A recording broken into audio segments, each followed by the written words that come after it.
There is a finding in the attraction literature that sounds like a contradiction until you sit with it for a second.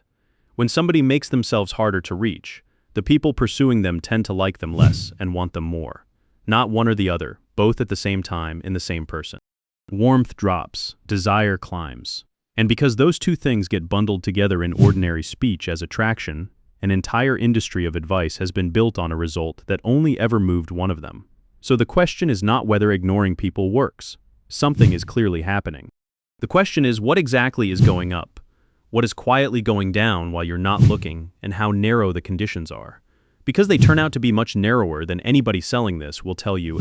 Start with the strongest evidence in favor, because it exists and it is more interesting than the version you have heard.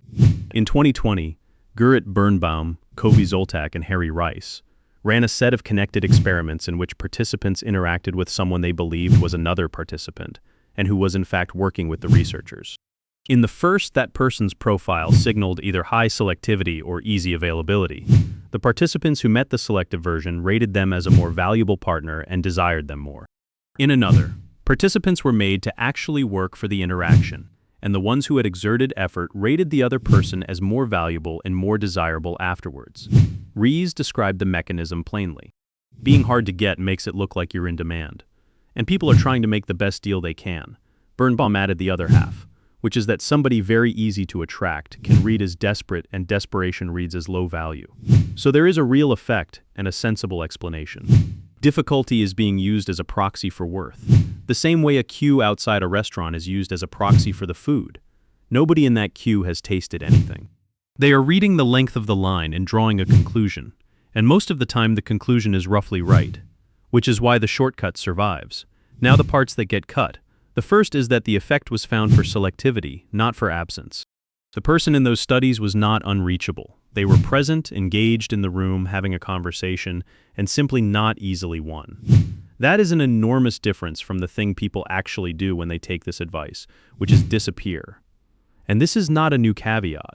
It goes back to the paper the entire genre descends from. In 1973, Elaine Walster, William Walster, Jane Allen Pilyavin, and Lynn Schmidt set out to prove that hard-to-get partners are more desirable. They ran 5 experiments, and, in their own words, all 5 failed. The 6th finally found something, and it was not what anyone wanted. The winner was the person who was easy for you to get and hard for everybody else. Selectively available. Warm with this person specifically. Reserved with the rest of the world. That is nearly the opposite of going quiet. And it has been sitting in the founding study for 50 years while people quote the title and skip the results. Think about what that actually asks of you. Not silence, discrimination. The behavior that tested well was giving somebody your full attention while visibly not giving it to everyone, which requires being warm and having standards at the same time. That is harder than disappearing, and it does not fit in a short video, which is probably why the other version won. The second thing that gets cut is more uncomfortable. Rees said it directly in the coverage of his own study. If being hard to get makes you seem disinterested or arrogant, it backfires.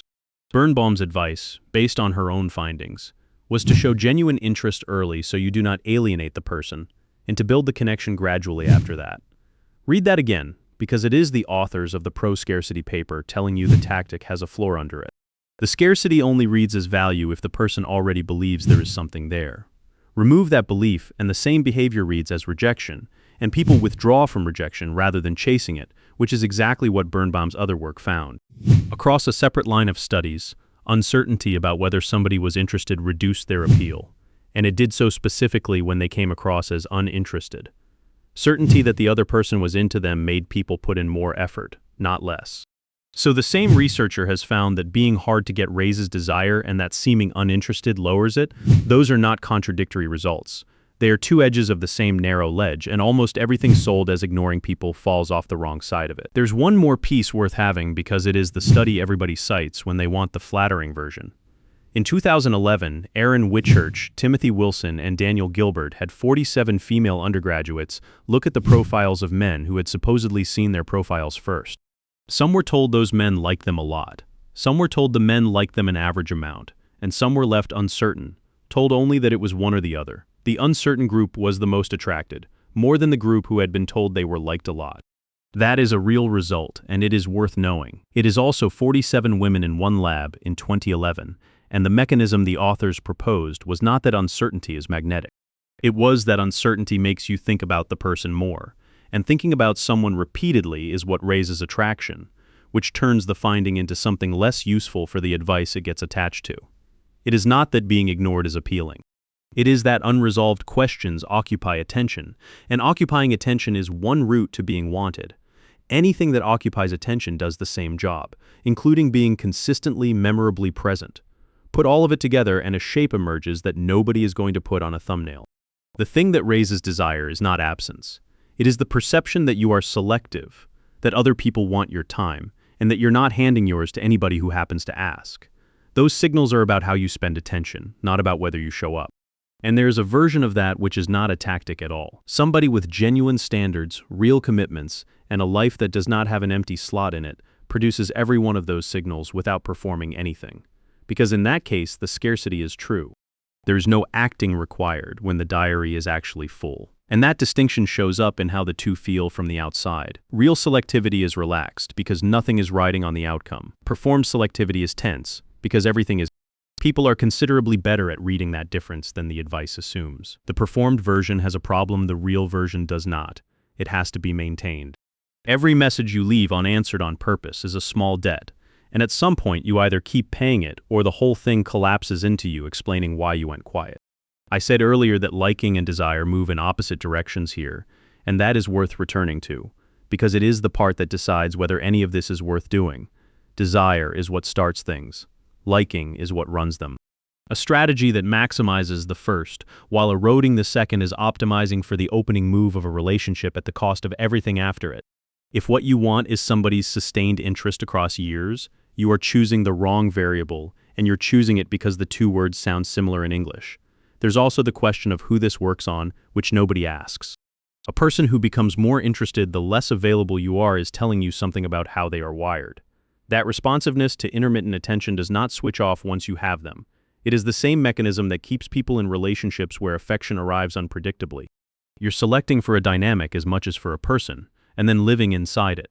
So the honest answer to the question in the title is yes, narrowly, under conditions almost nobody meets. It works when you're present rather than absent. It works when the other person already believes you're interested. It works when the difficulty signals that your time has other claims on it rather than signaling that they have been rejected. It works on desire and not on warmth. And it works best when it is not a strategy. Because the version that costs you nothing to maintain is the version where it is simply true. Everything outside those conditions is a person sitting alone with their phone face down, waiting for a result that the research does not promise, and paying for the wait in a currency the other person never even sees. That is the cue most people miss. Have you ever tried this? And did it do what you expected? Leave it in the comments. Subscribe to Psychology Q, and I will keep showing you the signals hiding in plain sight.